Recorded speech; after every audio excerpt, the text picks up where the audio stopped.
हे सृष्टि स्थिति पालक प्रभुवन, हे नाथ मायाधिप, हे गोवर्धन कंदरालय विभो, मां पाहि सर्वेश्वर। अंगे तु वामे वृषभानुजा मुदा, विराजमानामनुरूप सौभगाम्, सखीं सहस्रै परिसेवितां सदा, स्मरेम देवीं सकलेष्टकामदाम्। सर्वमंगलमंगल्ये शिवे सर्वार्थसाधिके, शरण्ये त्र्यंबिके गौरी नारायणी नमोस्तुते, नारायणी नमोस्तुते। बोलिए सच्चिदानंद भगवान माँ कालिका भवानी मात की। माँ भगवती के चरणों में प्रणाम करता हुआ परम वंदनीय अर्चनीय इस पावन पीठ के संस्थापक हमारे परम पूज्य महाराज जी के चरणों में वंदन करते हुए मंच पर उपस्थित टपकेश्वर महादेव मंदिर प्राचीन देवालय हमारा, वहां के हमारे परम स्नेही महंत श्री कृष्णगिरी जी महाराज के चरणों में वंदन करते हुए, अन्य समस्त संतों को वंदन करते हुए, आप सभी भक्त महानुभाव मातृशक्ति, ये जो पावन हमारा उत्सव चल रहा है, इसमें हमारे ज्ञानी जी रागी जत्था कितनी साधारण सी बात लगती है कहते हुए कि 50 वर्षों से ये गुरुवाणी का जो पाठ यहाँ पर महाराज श्री की कृपा से और उनके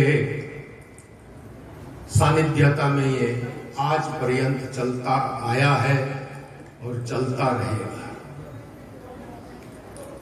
वस्तुतः महापुरुषों की प्रत्येक क्रिया धर्म के लिए होती है, क्योंकि जीवन के अंदर धर्म ही सार है। इसीलिए शास्त्रों में कहा है, धर्म एव हतो हन्ति धर्मो रक्षति रक्षितः, तस्मात् धर्मो न हन्तव्यो मानो धर्मो हतो वधीत। धर्म की रक्षा करने से ही धर्म हमारी रक्षा करता है।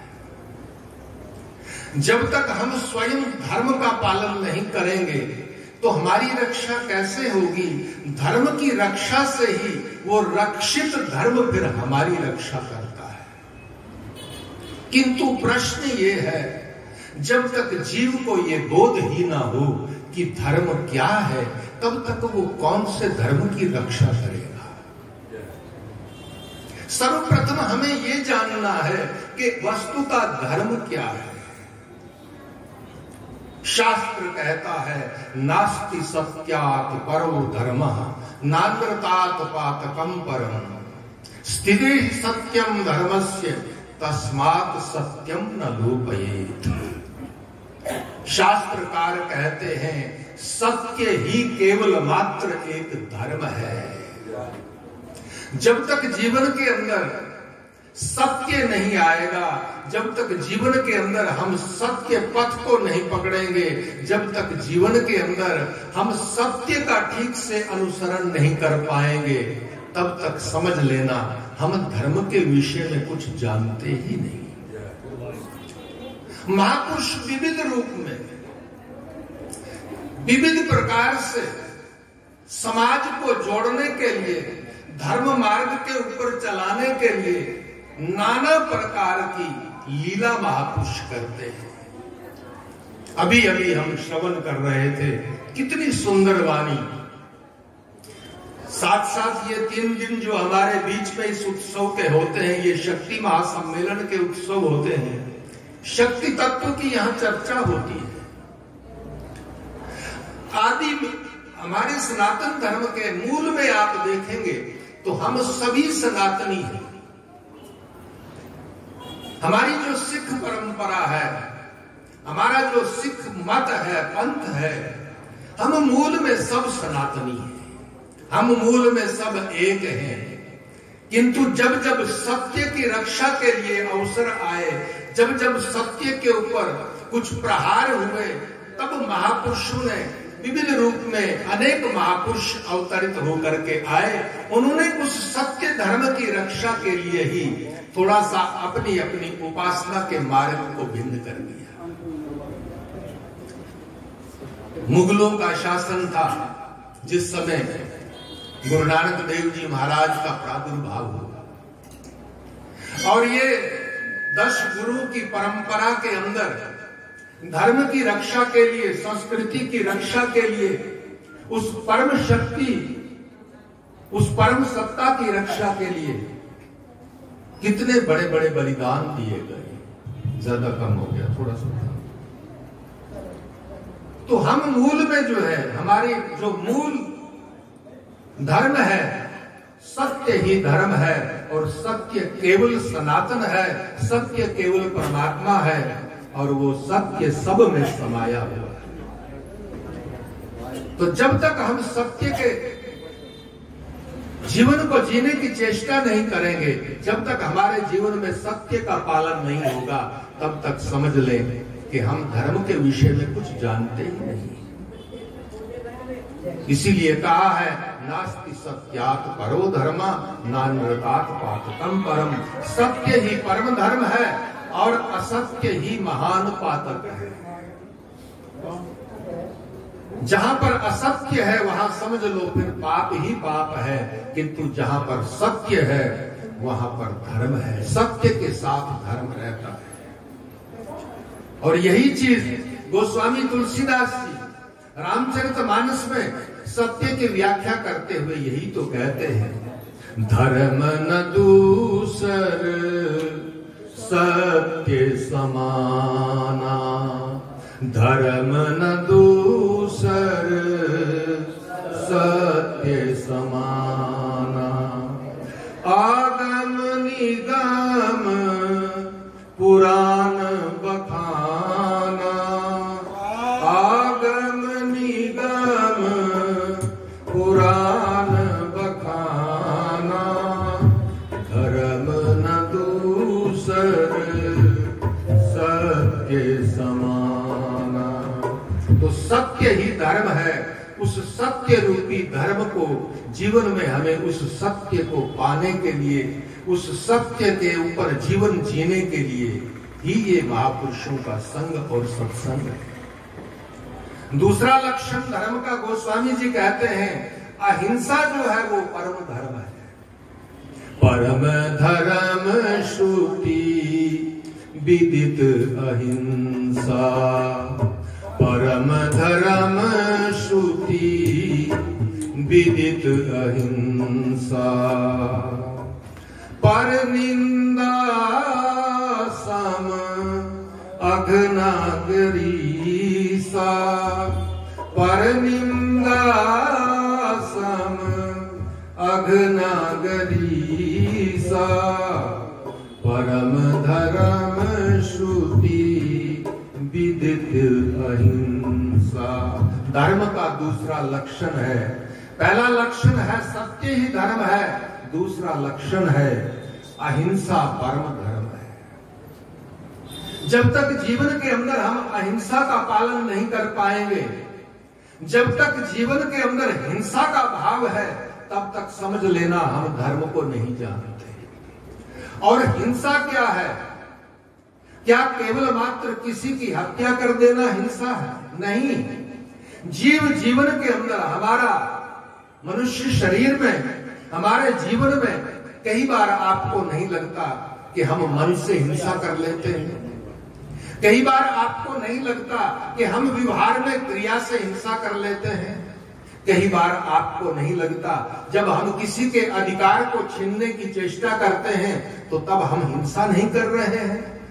3 प्रकार से जब तक ठीक से अहिंसा का पालन ना हो, मन से भी, कर्म से भी और वाणी से भी, तब तक हम धार्मिक नहीं कहला सकते। तो मन से हिंसा कब होती है?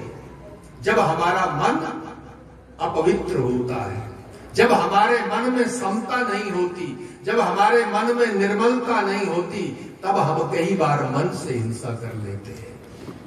मान लो एकांत में बैठे हैं, फिर भी हमारे मन में किसी के प्रति ईर्ष्या चल रही है।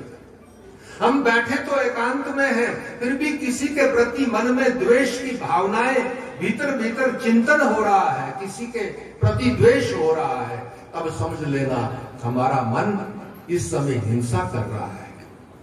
कभी कभी हम वाणी से इतने उग्र हो जाते हैं, व्यवहार के अंदर ऐसी वाणी का हम उपयोग कर लेते हैं कि हमारी वाणी के द्वारा दूसरे को इतनी पीड़ा पहुंचती है कि वो बिल्कुल अपने आप को एकदम हीन समझने लग जाता है। अपनी वाणी के द्वारा किसी को चोट पहुंचाना, अपनी वाणी के द्वारा किसी को नीचा दिखाने की कोशिश करना, समझ लेना ये बहुत बड़ी हिंसा है।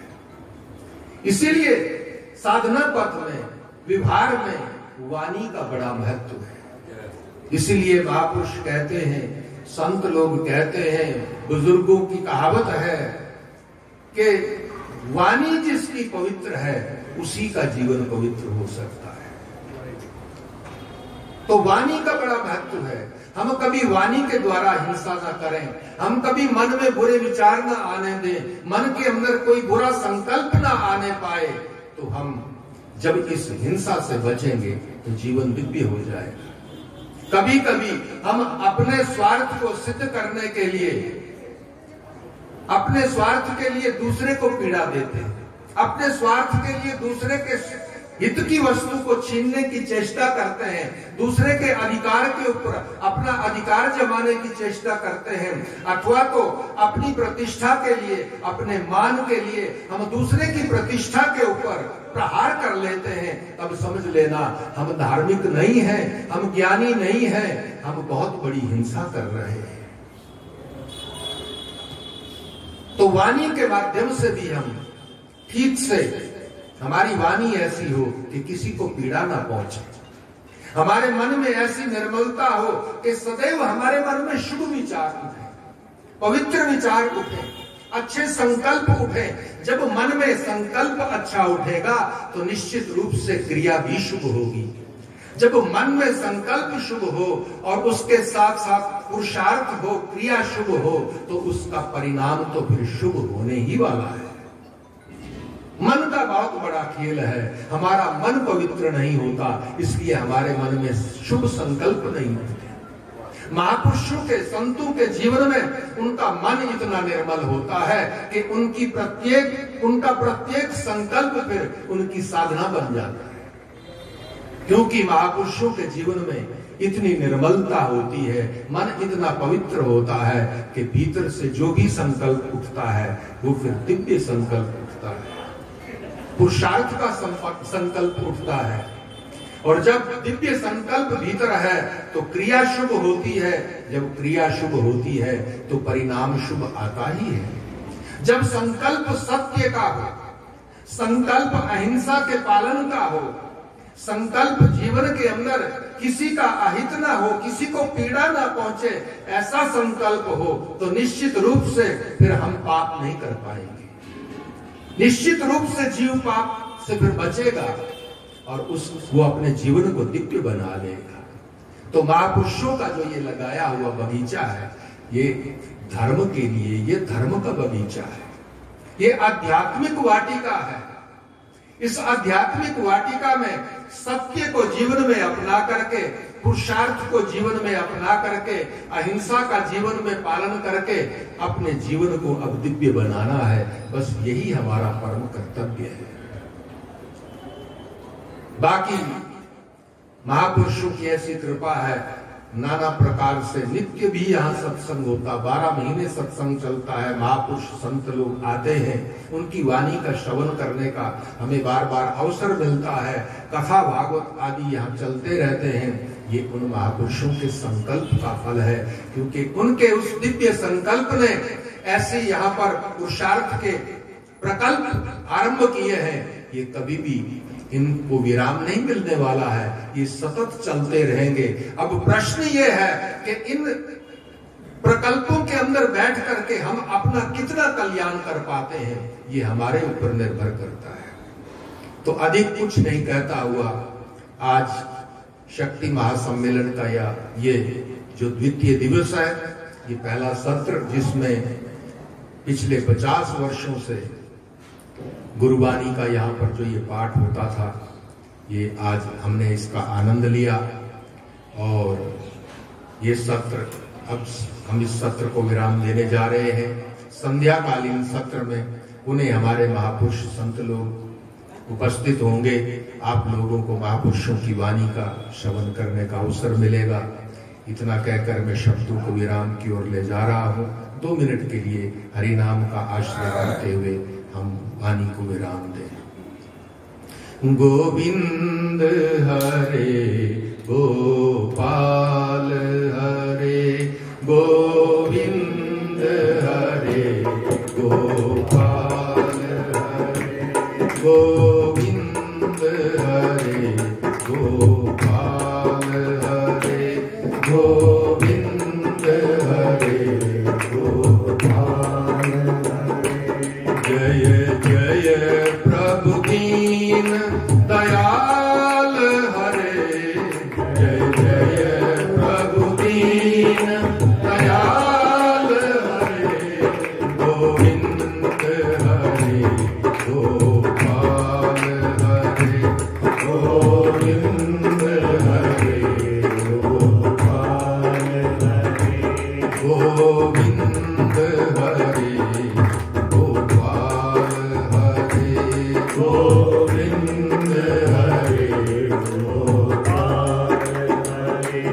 जय जय प्रभु दीन दयाल हरे, जय जय प्रभु दीन दयाल हरे, जय जय प्रभु दीन दयाल हरे, जय जय प्रभु दीन दयाल हरे, जय जय प्रभु दीन दयाल हरे, जय जय प्रभु दीन दयाल हरे, गोविंद हरे गोपाल हरे, गोविंद हरे गोपाल हरे, गोविंद हरे गोपाल हरे, गोविंद हरे गोपाल हरे, गोविंद हरे गोपाल हरे, गोविंद हरे गोपाल हरे। जय जय प्रभु दीन दयाल हरे, जय जय प्रभु दीन दयाल हरे, जय जय प्रभु दीन दयाल हरे, जय जय प्रभु दीन दयाल हरे। नमः शिवाय ओम नमः शिवाय, नमः शिवाय ओम नमः शिवाय, नमः शिवाय ओम नमः शिवाय, नमः शिवाय ओम नमः शिवाय, नमः शिवाय ओम नमः शिवाय, नमः शिवाय ओम नमः शिवाय, नमः शिवाय ओम नमः शिवाय, नमः शिवाय ओम नमः शिवाय। रामेश्वराय शिव रामेश्वराय, रामेश्वराय शिव रामेश्वराय, धुनेश्वराय शिव धुनेश्वराय, धुनेश्वराय शिव धुनेश्वराय। नमः शिवाय ओम नमः शिवाय, नमः शिवाय ओम नमः शिवाय। ढक्केश्वराय शिव ढक्केश्वराय, ढक्केश्वराय शिव ढक्केश्वराय। नमः शिवाय ओम नमः शिवाय, नमः शिवाय ओम नमः शिवाय। जय जय अम्बे जय जगदम्बे, जय जय अम्बे जय जगदम्बे, जय जय अम्बे जय जगदम्बे, जय जय अम्बे जय जगदम्बे, जय जय अम्बे जय जगदम्बे, जय जय अम्बे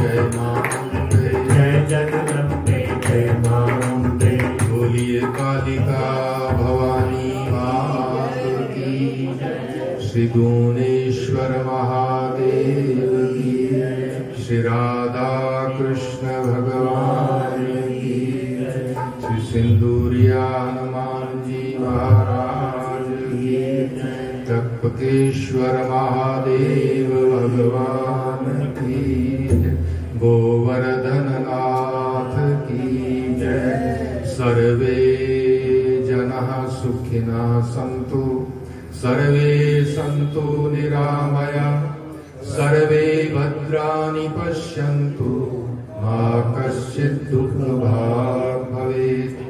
ॐ पूर्णमदा पूर्णमिदं पूर्णात् पूर्णमुदच्यते, पूर्णस्य पूर्णमादाय पूर्णमेवावशिष्यते। ॐ शान्तिः शान्तिः शान्तिः। धर्म की अधर्म का प्राणियों में